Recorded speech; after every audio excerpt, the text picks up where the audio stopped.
All right, going back to the news we are tracking on NewsHour, the fourth day of the Iran conflict. Joining us is Ambassador J.S. Mukul. Ambassador Mukul is a former Indian envoy to Oman and the Netherlands. He's also served in the Indian missions in Munich, Damascus, Abu Dhabi, Kandy, Colombo, Geneva, and Riyadh. Ambassador, welcome to DD India NewsHour. Now, New Delhi put out a statement some time ago. It notes that the situation in the region has deteriorated significantly and continuously because the conflict has not only intensified but also spread to other nations. It also goes on to say, and I quote, as a proximate neighbor with critical stakes in the security of the region, these developments evoke great anxiety. The statement includes a mention of the safety and well-being of the 10 million Indians living in the Gulf region, trade and energy supply chains, as well as shipping. And it calls for dialogue and diplomacy. Does it capture the full extent of India's concerns or anxieties? Yeah, good evening. I think this statement is quite comprehensive. It actually touches on all our major concerns. The initial statement we had issued on the first day, 28th, had also spoken about our concern and called for avoiding of escalation, as also the call for diplomacy and dialogue. Now, today's statement, in view of the fact that the conflict has both intensified and has expanded to the other Gulf countries, obviously our concerns are greater today. These specifically relate to the aspects that are mentioned in the statement.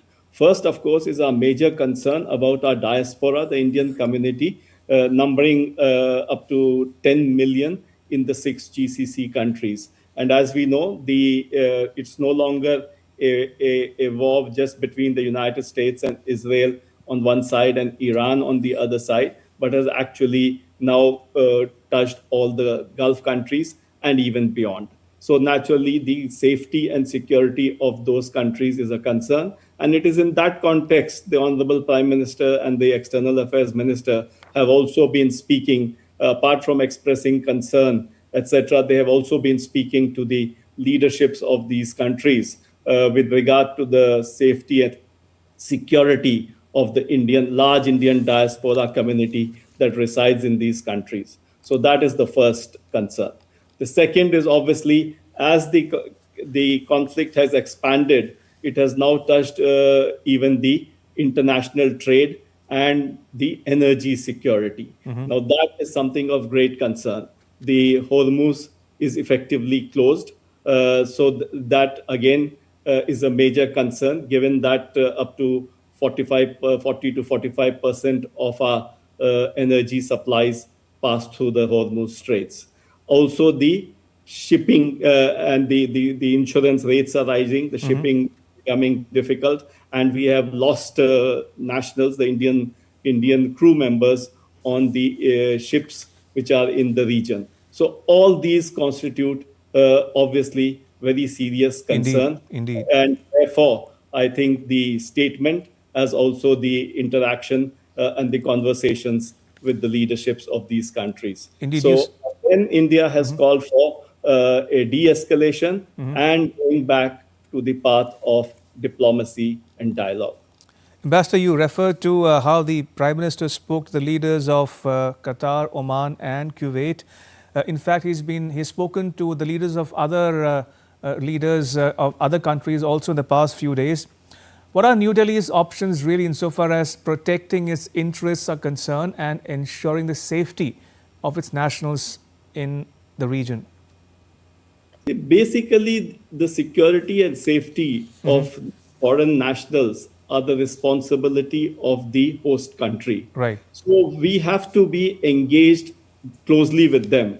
Having said that, the Indian embassies and consulates in the region have been issuing advisories. They have reached out to the Indian communities by way of emergency numbers and things like that. And they have been providing help also to those who are stranded. So the embassies and consulates in this time of crisis would be extending all help possible to the Indian diaspora. Now the question is that first, with regard to those who are stranded there because the airports are closed. One sort of silver lining is that I just saw on your news cast that one or two flights have now started landing in both Delhi and Mumbai. Right. So hopefully some of these airspaces and airports would reopen, and so that the people who are stranded there, and again also the larger community, can leave if they want to. But having said that, ultimately, as I say, the solution is that parties or protagonists have to go back to diplomacy and dialogue to resolve this, and fighting and this bombing and through missiles, drones, etc. should stop, because there will be collateral damage, as we saw on the merchant ships with the Indian casualties. Right.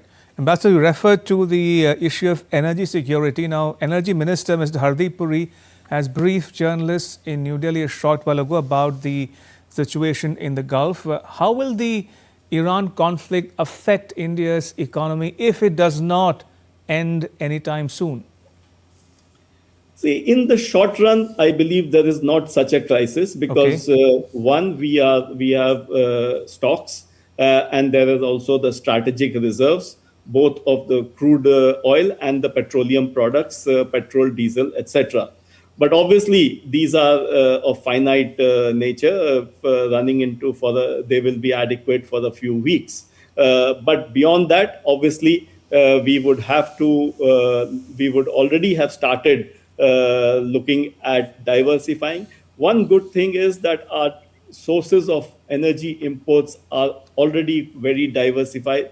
According to some reports, we import from almost 40 countries in the world. So that is a safety valve. But having said that, this 40-45% will have to be made up. There will be many options. I'm sure the concerned authorities are already reaching out for augmenting if this crisis were to continue. And of course, there is also the option of going back. As we heard, we had maybe, according to the Americans, we have stopped sourcing from Russia, but I believe Russian supplies are still going on, though albeit at a lower level. And I have seen a statement today from Russia assuring us that they would be ready and willing to help us. So that, I think, would remain an option, because energy security at the end of the day is absolutely vital. Absolutely. Ambassador Mukul, if you take a step back and look at the world at large, the European continent's big three, France, Germany and the UK, have issued a joint statement warning Iran that they were ready to take defensive action to destroy its ability to fire missiles and drones unless Tehran stops its so-called indiscriminate attacks. Now, France says that it is deploying the Rafale fighters to the UAE and giving air defense systems to Cyprus, but none of them are ready to join the Israeli and US strikes on Iran. In fact, the UK is categorical that it won't join the military campaign. What does that tell you about the thinking in European capitals about the US-Israeli strikes on Iran? Well, as you rightly said, we need to step back to understand this.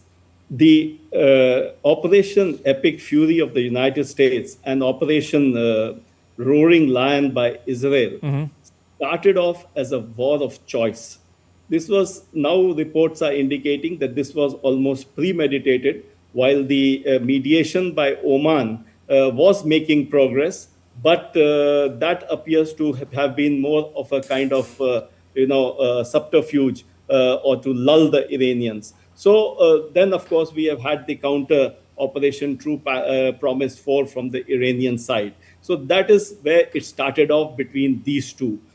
Initially, of course, I think the US and Israel got some tactical, they were able to obtain tactical surprise in terms of eliminating the spiritual leader and number of Iranian generals. But having said that, it is not very clear what the the strategic objectives of these are. These appear to keep changing. Initially, President Trump has spoken of regime change. And and since you mentioned to the European countries, we just heard that the Prime Minister of UK, Mr. Keir Starmer, has clearly said that regime change doesn't happen from the skies. So obviously the Europeans are not convinced about the strategic objectives Right. of this operation, and therefore their very cautious approach in terms of the defensive, etc., posture that they are mentioning. Also, now initially we were told that there was mention that this would be a quick operation. Now, of course, the Americans themselves have rolled back the timeline to weeks. 4 or 5 weeks has been mentioned. Independent or neutral observers are saying that this could go on longer. Right. Now, all that is of great worry to the West. And as the saying goes, tactics can win you battles, but you need a strategy to win a war. And that seems, at least I am not able to discern a clear strategy on the part of USA and Israel at the moment. Absolutely. And finally, Ambassador, as we wrap it up, talking about Iran and its leaders, or what remains of it, will Iran step up its retaliation? I mean, will it further provoke the US and Israel into attacking Iran? Well, I think they have provoked Iran enough, and Iran is obviously responding to that, retaliating to the initial strikes, which were completely unwarranted and, in my view, unprovoked. But having said that, the Iranians have made it clear even before the operation started that they would consider all American bases and ports, etc., in the region as legitimate targets. And that is why you see the attacks taking place on the 24+ American facilities and bases in the region. And I think it is too early still to understand how the military operations will pan out. But at the moment, it appears that there is no immediate end in sight. The proposal by Trump, as we read, to go back to talks was firmly rejected by the Iranians. And I'm sure back channels through good offices and mediators would be working to see if they can bring this to an end as soon as possible. But as I said, at the moment, there is complete lack of trust on the part of the Iranians, because this is the second time that the West, the United States and Israel attacked them, even as the negotiations were going on and making progress. Ambassador Mukul, pleasure as always to talk to you. Thank you for your time. Appreciate it.